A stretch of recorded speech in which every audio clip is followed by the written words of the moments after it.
Olá, professores, sejam bem-vindos novamente à formação do Programa de Recuperação e Aprofundamento de 2022. Essa formação é voltada para os terceiros anos e tem foco na matemática, é promovido pela Secretaria Estadual de Educação de São Paulo e eu sou a professora Kelly Pesetti, docente da rede estadual. Eu pertenço à diretoria de ensino Leste 1, né, onde eu desenvolvo um trabalho com formação continuada de professores e vou conduzir essa pauta de ATPC com vocês. Bom, para iniciar, eu vou fazer a minha audiodescrição, né, para garantir a inclusão de todos nessa ação formativa. Eu sou uma mulher branca, de olhos e cabelos castanhos. Eu estou usando uma blusa azul com estampa de flores e figuras triangulares. Atrás de mim há uma parede branca e um quadro branco. Antes do início da nossa aula de trabalho pedagógico coletivo, a gente destaca aqui as perspectivas do Programa de Recuperação e Aprofundamento, o nosso PRA, que tem como princípio desenvolver aí, promover aos estudantes a possibilidade de aprender aquilo que é essencial para seguir a sua trajetória do ano seguinte. Bom, para essa consolidação, a gente conta com a parceria de todos vocês, professores que tanto se dedicam em prol da aprendizagem dos nossos estudantes. A gente vai apresentar agora um aspecto bastante relevante, né, muito importante, que é que vocês acessem o material do Aprender Sempre, né? Nós estamos aí no finalzinho do primeiro volume e ele vai estar disponível aí para vocês no formato digital. Então, clicando no link, assim que o material ficar disponível para vocês, vocês vão ser direcionados a esse material que é de suma relevância no nosso estudo, tá? Antes da administração e da ministração das aulas, né? Bom, para iniciar a nossa formação, a gente vai começar com os nossos objetivos. Então, quais são os objetivos da nossa pauta de hoje, né?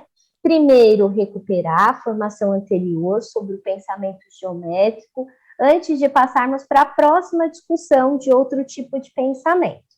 Apresentar as ideias que compõem o pensamento estatístico e alguns dos aspectos que possibilitam o avanço do conhecimento estatístico. Nós também pretendemos analisar uma aula da sequência didática 5 e identificar o tipo de pensamento estatístico apresentado. Nós também temos por objetivo discutir sugestões para o trabalho na TPC, né, com foco no pensamento estatístico. Bom, e associado aos nossos objetivos, nós vamos apresentar agora a nossa agenda, né? E o nosso primeiro momento aí, nosso primeiro momento tem o propósito de sempre recuperar o percurso desenvolvido na formação anterior. Então, visando trazer aí a continuidade do percurso escolhido, né? Como a gente já apresentou, as formações desse ano letivo, elas estão relacionadas a compreender os diferentes tipos de pensamento ou raciocínios matemáticos, né? Sem fazer distinção entre eles. Então, a gente já discutiu o pensamento aritmético e alguns dos seus desdobramentos, assim como ele se relaciona com a numeração e com as operações.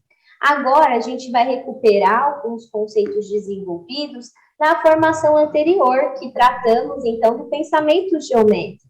Acreditamos aí que eles podem, sim, ajudar os professores na organização do trabalho, que vai ser realizado com o material do Aprender Sempre.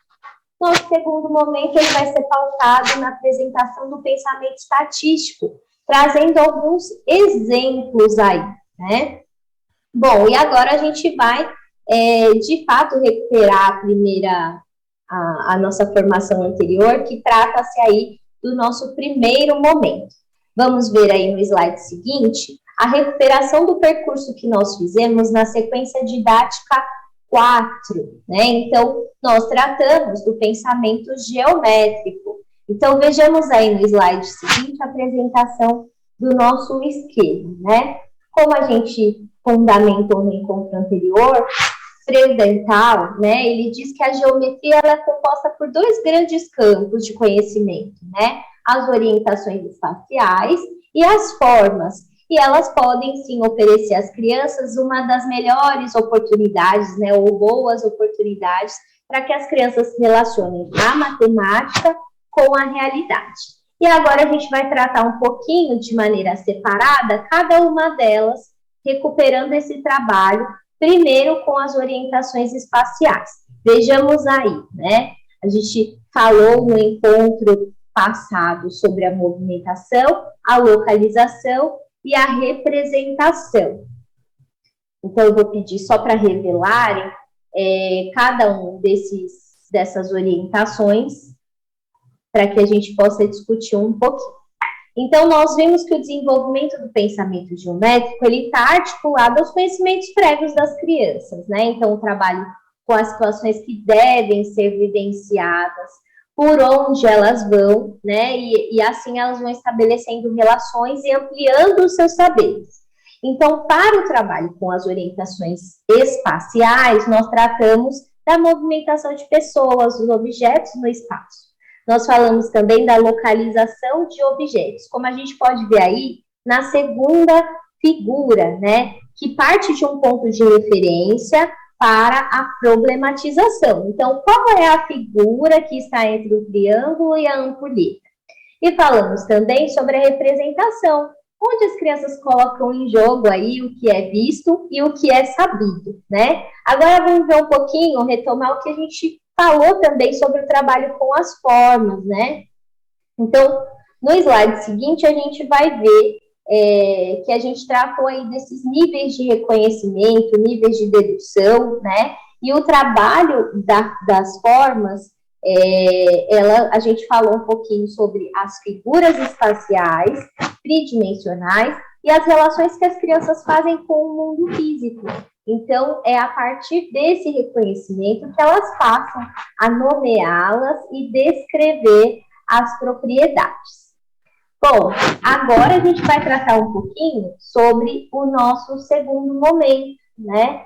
O nosso segundo momento, a gente vai apresentar o pensamento estatístico, trazendo alguns conceitos que vão dar suporte para a nossa melhor compreensão, né? Então, a gente vai revelar agora um pouquinho sobre o nosso pensamento de hoje, que é o pensamento estatístico. Bom, mas o que vem ser a estatística, né? Kelly, onde a gente encontra a estatística? A estatística ela é um campo da matemática que relaciona os fatos, né? Relaciona fatos e números, né? Em que há um conjunto de métodos que nos possibilita coletar dados e analisá-los. E assim é possível a gente realizar alguma interpretação a partir deles, né? Segundo os dicionários, eles dizem que a estatística ela é uma ciência e serve para coletar, analisar e interpretar dados, né? A estatística ela é utilizada em várias áreas, como, por exemplo, no setor financeiro, nos estudos climáticos, na medicina, entre outras áreas, né? Nós usamos a estatística para analisar fenômenos do passado, mas ela também nos ajuda a prevermos eventos futuros, né? Então, a estatística, muitas vezes, ela é utilizada para dar credibilidade a anúncios, para trazer argumentos que nos fundamente aí diante de um posicionamento ou conselhos, né? Ela nos ajuda a avaliar adequadamente uma informação, ela nos ajuda a fazer reivindicações com bases em dados concretos, né? E isso é uma competência importante que todos os estudantes, né, devem desenvolver na sua trajetória. Bom, e agora a gente vai continuar falando da estatística, mas como a gente já mencionou, ela está presente no nosso cotidiano, né? As informações referenciadas pela estatística, elas deveriam dar credibilidade naquilo que lemos, né? Naquilo que pesquisamos e até mesmo no que a gente escuta, no que escutamos. Pois a gente pode, né, a partir disso, confrontar e analisar melhor as informações que nos são apresentadas, né? A estatística, ela deve dar suporte para que a gente possa se posicionar diante de dados matemáticos. Bom, vamos ver agora um autor, né, que fala um pouquinho sobre o pensamento estatístico. Então, segundo Campos, né, ele se refere que o pensamento estatístico ele é revelado quando o estudante ele é capaz de entender o processo a partir do todo, né? Ele percebe as diferenças entre as relações e os significados das variações. Então, quando ele pode explorar dados além dos textos, né? E, a partir disso, gerar questões, especulações que não estavam inicialmente previstas. Bom, a gente trouxe também aqui, nós da equipe de planos iniciais, que cuida das orientações de matemática, também Garfield e Gall, né, que também apresentam 7 situações que permitem desenvolver o pensamento estatístico. Vamos revelar aí para vocês no slide seguinte, né? Então, essas 6 situações, né, eles trazem aí, apresentam situações que permitem esse desenvolvimento. A gente não vai explorar todos, mas especialmente os que mais vão se tratar aí nos anos iniciais. Então, eles falam que algumas propostas, né, ajudam as crianças a desenvolverem raciocínios, né, diferentes tipos de raciocínios. Então, o raciocínio sobre os dados, né, o raciocínio sobre a representação dos dados, outra que eles nos apresentam é sobre as medidas estatísticas, raciocínio sobre a incerteza, raciocínio sobre as amostras, raciocínio sobre associações. Mas vamos detalhar um pouquinho algumas delas, né? Então, vamos falar sobre o pensamento e a descrição da situação. O que vem a ser o raciocínio sobre os dados que Garfield e Gall nos trazem, né? É quando o aluno ele é capaz de reconhecer e categorizar os dados. Então, tanto qualitativamente quanto quantitativamente. Então, é quando o aluno sabe utilizar a tabela, um gráfico ou uma medida de modo adequado para um tipo de dado variável, né? A gente tem também um raciocínio sobre a representação dos dados. Quando a criança ou o estudante é capaz de entender como ler, como interpretar os gráficos, né? Então, que tipo de gráfico é apropriado para representar um conjunto de dados, né? E ele é capaz também de reconhecer essas características.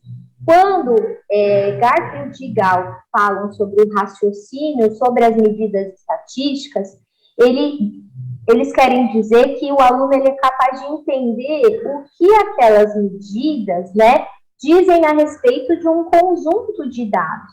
Então, ele consegue utilizar as medidas comparando aí as diferentes distribuições, né, de modo que as crianças ou os estudantes, eles possam entender que amostras grandes, né, de uma coleta de dados, elas são melhores do que as pequenas, né, e justamente para fazer previsões, como a gente trata aí nas estatísticas, né, qual é a probabilidade.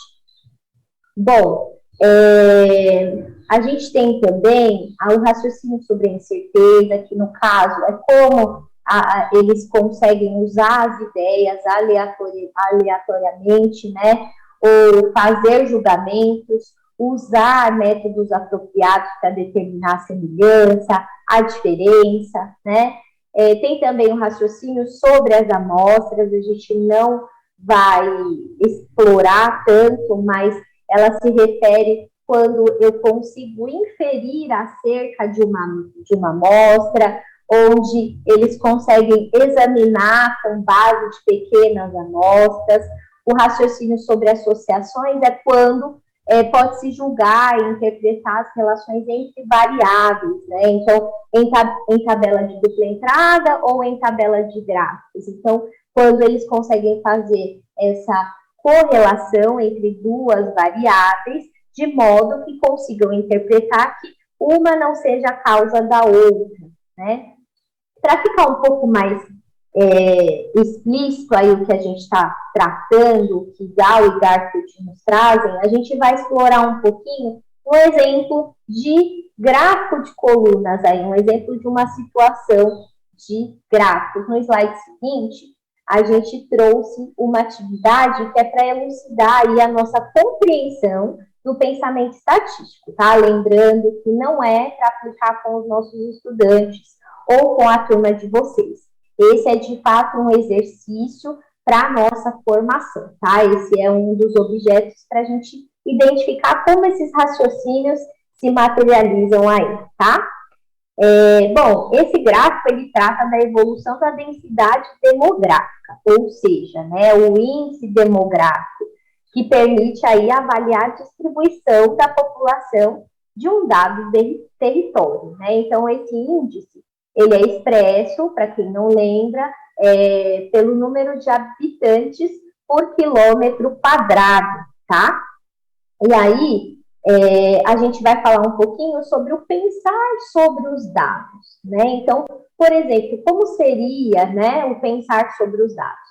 Observando o gráfico, a gente pode fazer várias leituras e interpretar, como, por exemplo, do que se trata?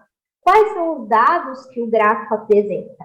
O gráfico apresenta sempre dois eixos, um na horizontal e o outro na vertical. E será por onde a gente vai realizar a leitura e vai fazer as nossas interpretações, certo? A leitura, ela é uma leitura direta, né? Sem uma interpretação, por exemplo. Qual a densidade demográfica em 1940? Em que ano a densidade demográfica alcançou 20 habitantes por quilômetro quadrado, né? Vejamos agora o pensar sobre a representação dos dados, no slide seguinte, né? Aqui é o mesmo gráfico, mas com foco no pensar sobre os dados. O estudante, ele é capaz de entender como ler e interpretar o gráfico. Então, que tipo de gráfico é apropriado para representar um conjunto de dados? O aluno é capaz de reconhecer as características gerais, né, de uma distribuição pelo gráfico. Então, vamos ver um exemplo, assim, qual assunto é apresentado? Qual é a variação da densidade demográfica entre as décadas de 1950 a 1980? Esse gráfico, ele possui uma fonte? Se sim, qual, né? Então, essa aí é a relação sobre a representação dos dados, pensar sobre como ele está aí apresentado. E o outro pensamento que a gente vai explorar a partir da situação que está no slide seguinte é pensar sobre as medidas estatísticas, né? Então, por exemplo, eu posso utilizar o mesmo gráfico explorando isso. Então, quando é que o estudante desenvolve esse raciocínio de pensar sobre as medidas estatísticas? Quando ele é capaz de entender aí que as medidas, elas de tendência central, né, elas têm uma variabilidade e dizem a respeito de um conjunto de dados. Então, quais são as medidas mais apropriadas em cada caso e como elas representam o conjunto de dados? Então, como isso pode ser discutível, né, para o desenvolvimento desse raciocínio de pensar sobre as medidas estatísticas? Então, vamos lá. Qual a variação da escala apresentada no gráfico em relação à densidade demográfica? Qual a variação da escala apresentada no gráfico em relação às décadas? Ela é constante, né? Aqui você atribui a não constância, né? Então, se a gente vê aí, entre as décadas, né, a gente tem 1940, 1950, 1960, 1980 e, ao invés de 1990, nós temos 1991, né? E a pergunta é, a que você atribuiria a não constância? Né? Então, nesse caso, esses dados eles foram levantados pelo IBGE e provavelmente não foi realizada essa pesquisa no ano de 1990. Ela foi realizada somente no ano seguinte, ou seja, em 1991. As perguntas nesse nível, elas permitem um levantamento de hipótese pelos alunos, né, ou pelos leitores, a partir desse conjunto de dados aí apresentados. Bom, agora a gente vai falar um pouquinho sobre a nossa sequência didática 5 e sobre as habilidades que tratam do pensamento estatístico que estão previstas aí para o nosso terceiro ano. Nós temos duas aulas que contemplam um trabalho com pensamento estatístico aqui no material do segundo bimestre. Então, a aula 7 e a aula 9. Então, a sequência didática 5 tem duas aulas que vão tratar, e ambas com a mesma habilidade, né? Que é a habilidade do terceiro ano, habilidade número 27, que é da unidade temática Probabilidade e Estatística. Bom, a aula 7, ela se refere à mobilização da capacidade das crianças em ler e comparar dados em tabela de dupla entrada, e em seguida explorar o mesmo contexto por meio da leitura de um gráfico de colunas. Vejamos agora a aula 9. A aula 9, ela favorece uma ampliação dos conceitos, né? Então, vou pedir para revelarem, né? Já mostraram para nós. A aula 9, ela vai favorecer aí uma ampliação desses conceitos do que envolvem o pensamento estatístico, mas agora explorando os dados expressos por número até a ordem das centenas, né? Então, dessa vez, comparando os dados apresentados em tabela de dupla entrada e o gráfico de barras. E para deixar isso ainda mais claro, né, a gente vai para o nosso terceiro momento, a gente vai conhecer e analisar uma dessas aulas, né, e nós escolhemos a aula 7, né, que está prevista aí para o desenvolvimento na sequência didática 5. Bom, vamos falar um pouquinho, então, do nosso objeto de estudo, né? A gente vai fazer uma análise mais aprofundada da habilidade que está prevista para o terceiro ano nessa aula que vai ser analisada. Então, nós temos aí, né, a habilidade número 27 do terceiro ano, que trata de ler, interpretar e comparar dados apresentados em tabela de dupla entrada, gráfico de barras ou de colunas, envolvendo o resultado de pesquisas significativas, utilizando termos como maior e menor frequência, apropriando-se desse tipo de linguagem para compreender aspectos da realidade sociocultural significativos. Bom, e cabe ressaltar que a indicação de um verbo na habilidade mostra a ação cognitiva, o processo cognitivo esperado para que esse estudante alcance. Ou seja, né, para contemplar essa habilidade, a criança deve mobilizar algumas capacidades previstas para esse processo de ensino-aprendizagem. Contudo, então, essa habilidade está relacionada a desenvolver aí competências de fazer a leitura de dados, né, que envolvem os contextos reais, né, e aí as crianças aprendem, né, a interpretar, comparar esses dados apresentados tanto em tabela de dupla entrada como em gráfico de barras e colunas. Vejamos agora, então, a aula, né, a aula 7. Bom, nessa aula, as crianças elas vão comparar as informações apresentadas em tabela, né? Então, eu vou pedir para eles revelarem aí para nós, e a gente vai ler essa contextualização, né? As crianças vão ter dados, né, cujas informações elas estão organizadas em uma tabela de dupla entrada. Em seguida, em um gráfico de barras, né, que foram registradas por uma turma de terceiro ano também, a partir da arrecadação de tampinhas da turma da professora Rita. Para a realização dessa proposta, uma das orientações aí é realizar a leitura prévia do material, né, como sempre a gente orienta aqui.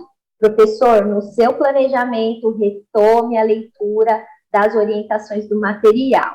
E por que a gente está enfocando principalmente nessa aula, né? Uma das etapas previstas para essa atividade é oportunizar a arrecadação de tampinha. Então, registra aí que para essa aula a gente vai precisar construir junto com a turma a coleção de tampinhas, né? Por quê? Esse processo ele vai anteceder a aula, para que os estudantes se aproximem do objeto de conhecimento, né? De uma forma mais significativa. E qual que é o nosso objeto de conhecimento? Nesse caso, é fazer o registro desses dados, né? Dessa quantidade de tampinhas arrecadadas num período de uma semana, né? E aí eles coletam esses dados e vão registrando tudo isso. Durante todo esse processo, né, a gente não precisa nem evidenciar que é importante que você possibilite aí, né, a leitura, o trabalho com essa coleta, com organização, conforme está previsto no currículo paulista, né, considerando aí que toda atividade ela deve fazer parte, né, de assuntos de interesse dos estudantes e que estimule aí a leitura, a interpretação e a construção disso, né? Agora, a gente vai falar um pouquinho sobre o desenvolvimento e as intervenções que vocês podem fazer durante a realização dessas propostas, né? Então, vejamos aí no slide seguinte que, para iniciar essa aula, a gente deve fazer o levantamento dos conhecimentos prévios das crianças, né? Então, o que eu tenho que observar? As crianças já sabem fazer a leitura de tabela de entrada? Elas já exploram a leitura entre linhas e entre colunas? Elas já exploram as informações da tabela, né? E aí, como que eu faço enquanto professor? Eu chamo a atenção para o título dessa pesquisa, para a fonte, né? E a gente viu hoje que para a compreensão da tabela, os alunos eles devem pensar sobre os dados, né? E o pensar sobre a representação dos dados também. E para isso, eles precisam fazer a identificação dos dados da tabela e interpretar as informações que ali se apresentam. Então, na leitura dos dados da tabela, você pode explorar aí com as crianças a quantidade de tampinhas recolhidas, né, a cada semana. E que cor teve a maior e a menor quantidade recolhida, né? A exploração da leitura dos dados, isso vai permitir que os estudantes percebam que a quantidade de tampinhas vai ser identificado pelo cruzamento aí da linha com a coluna. Ou seja, a gente quer descobrir quantas tampinhas amarelas os alunos trouxeram na segunda semana. E os alunos devem indicar que esse dado está no cruzamento da primeira linha com a primeira coluna, que representa a segunda semana. Isso parece um pouco óbvio, né? Mas é preciso que a gente chame a atenção das crianças, uma vez que a gente exige, né, que esse conhecimento exige, né, uma estruturação, uma organização, né? Então, a gente precisa, assim, ensinar, principalmente porque nós estamos num período aí de recuperação da aprendizagem, né? Nós precisamos garantir algumas condições para que as crianças consigam se apropriar de tudo isso, né? E o que justifica fazer todo esse movimento, né? Que as crianças se tornem bons leitores de dados. A gente deve oferecer, assim, condições para que eles saibam muito mais do que fazer e ler gráficos, né? Nós devemos construir repertório, ensinar a trabalhar com as ferramentas estatísticas, possibilitar que eles façam inferência e que eles compreendam os dados, né? Que eles são números e que fazem parte de um contexto, e não somente a leitura do número pelo número, né? Na sequência, a gente vai ver aí que as crianças também, nessa mesma situação, eles vão ter que registrar o título da tabela e comparar aí qual dos elementos tem maior ou menor quantidade, né? Então, vejamos aí que, nesse caso, as tampinhas amarelas, elas possuem 17 unidades, né? Vou pedir para revelarem. Isso reforça a discussão que a gente fez anteriormente. Então, esse percurso vai ajudar as crianças a pensar sobre os dados, como também a pensar sobre a representação deles. Eu vou pedir para revelar aí o que seria a nossa exploração, né? Que é qual o título da tabela e se as crianças sabem dizer qual a cor da tampinha que tem maior ou menor quantidade. Revelem aí para mim o próximo slide, por favor.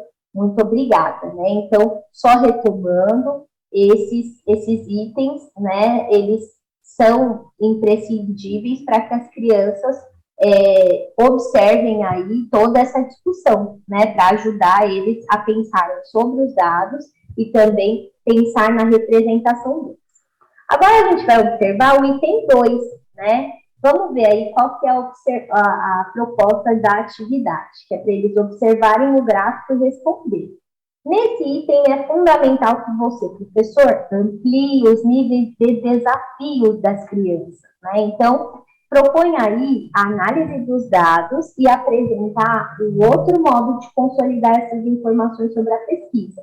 Então, junto com toda a turma, né, só que dessa vez em um gráfico de barras, onde todos vão poder discutir. Qual é a semelhança? Qual a diferença? Então, o ideal é que as crianças constatem aí que os dois servem para organizar os dados de uma pesquisa, tanto a tabela quanto o gráfico. Os dois possuem títulos, os dois representam os mesmos dados, né? A tabela ela possui linhas, colunas e células, enquanto o gráfico possui colunas de eixo ali, como nós vimos, horizontal, que são as abscisas, e o vertical, que tratam-se das ordenadas. O gráfico, ele é mais visual que a tabela, mas também ele possui as suas complexidades, a sua estrutura, isso precisa ser discutido com as crianças, né? Como a gente fez lá no início da nossa orientação. E aí a gente deve explorar todos esses elementos e pedir para que os estudantes resolvam aí os exercícios que estão propostos, tá? Bom, eu vou pedir para revelar o próximo, que é a última atividade dessa aula, né, onde vocês devem pedir para que as crianças criem uma pergunta sobre o gráfico, né, que elas observem aí como os dados estão representados, né, como elas justificariam os títulos que constituem. Vocês lembram que lá no início a gente falou que as crianças precisariam, né, construir um gráfico a partir das tampinhas, né?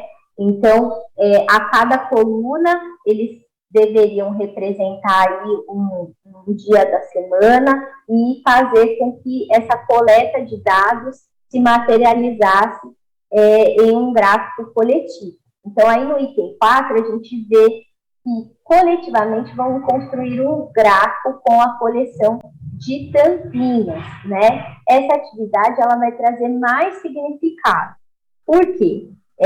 Uma vez que o material sugere que você, professor, possibilite que as crianças utilizem aí essa estratégia de coleta de dados, expressem a quantidade e depois façam à disposição desses itens ou desses objetos, né, para representar aí um gráfico de barras ou um gráfico de colunas, né?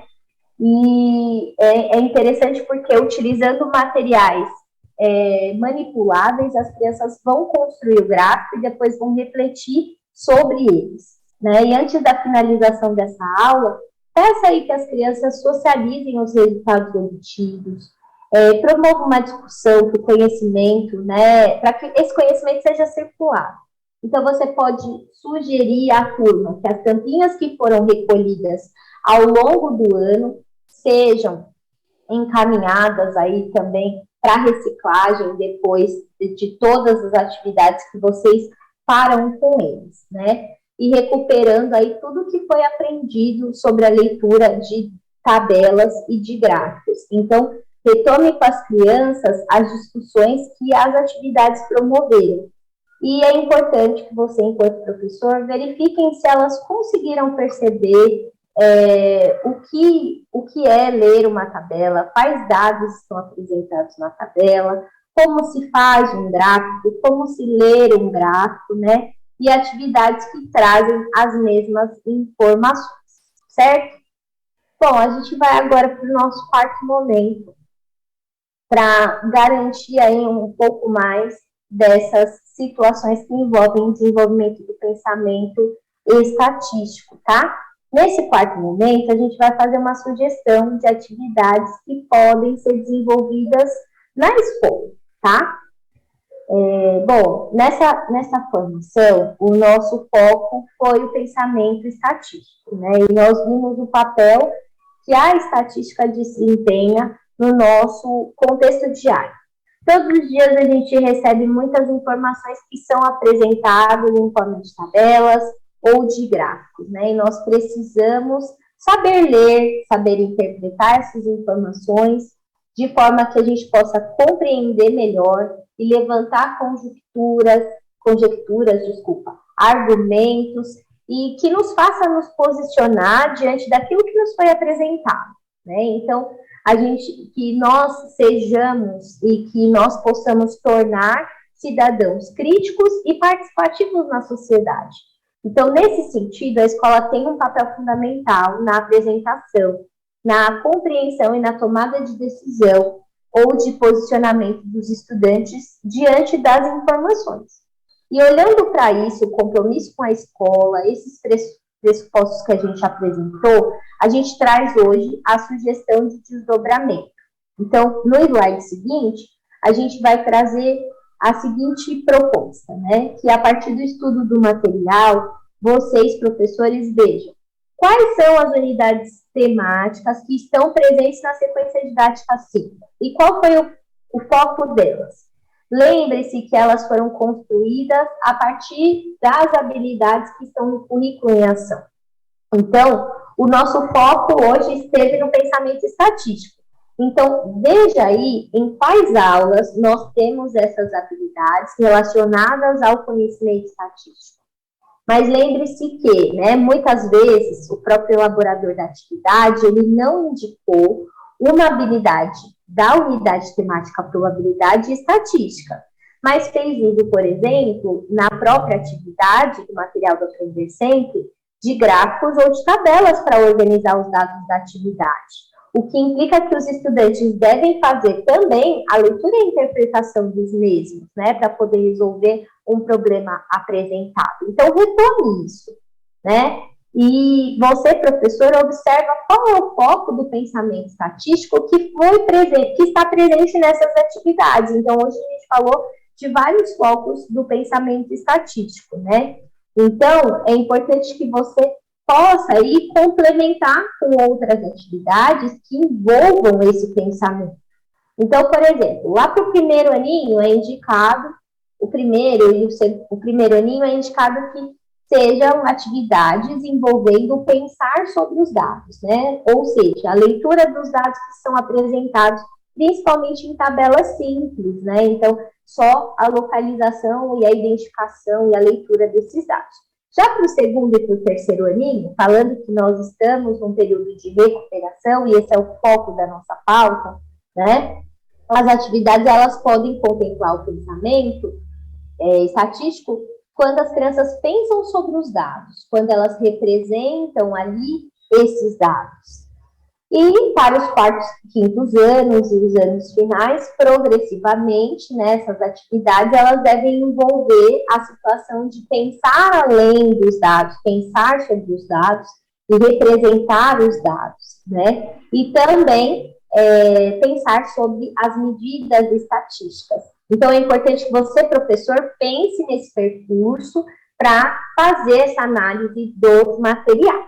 E a seguir, a gente vai trazer uma planilha, que é uma síntese aí, para facilitar essa identificação de vocês sobre o estudo desse material, né? Então, o foco no pensamento estatístico, trazendo também indicadores para o planejamento de novas atividades relacionadas ao tema, né, que a gente desenvolveu na formação de hoje. Então, aí, é importante, na nossa sugestão, que você retome, veja isso no material. A habilidade relacionada ao pensamento estatístico, há atividades que fazem uso de tabelas ou gráficos, né? Qual é o tipo de pensamento estatístico que essa atividade apresenta? É o pensamento sobre os dados, é o pensamento sobre a representação dos dados, ou o pensamento sobre as medidas estatísticas? Bom, Durante a análise, vá marcando aí na tabela a sua percepção sobre o tipo de pensamento estatístico, o que a aula apresentou, e você pode fazer o uso dessa planilha para facilitar aí o seu trabalho quanto ao desenvolvimento dessas habilidades que são imprescindíveis aí para o desenvolvimento curricular. Vejamos aí a síntese do que nós falamos hoje, né? Nosso encontro já está acabando. E hoje a gente recuperou um pouquinho sobre o nosso percurso, a gente falou sobre as ideias que compõem o pensamento estatístico, eu pedi para revelar aí a nossa sistematização da formação, tá? E a gente discutiu também sobre o foco da TPC, certo?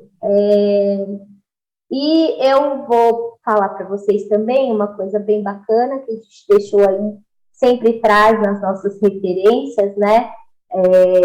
Materiais para vocês aprofundarem o conhecimento. Bom, agora revelaram aí para nós, né? Então, só recuperamos, a gente discutiu sugestões de trabalho em ATPC, a gente analisou a aula da sequência didática, justamente para subsidiar o trabalho de vocês, e as ideias, né? Principalmente que fundamentam o pensamento estatístico, e nas referências vocês podem aí aprofundar o saber de vocês, porque a gente sempre deixa um material bem bacana aí para estudo do professor.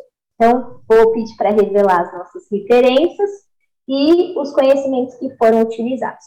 Eu agradeço imensamente, vou pedir para parar o compartilhamento, para me despedir de vocês, agradeço imensamente por mais esse momento, pelo privilégio de estar apoiando vocês, e eu desejo um excelente trabalho, tá?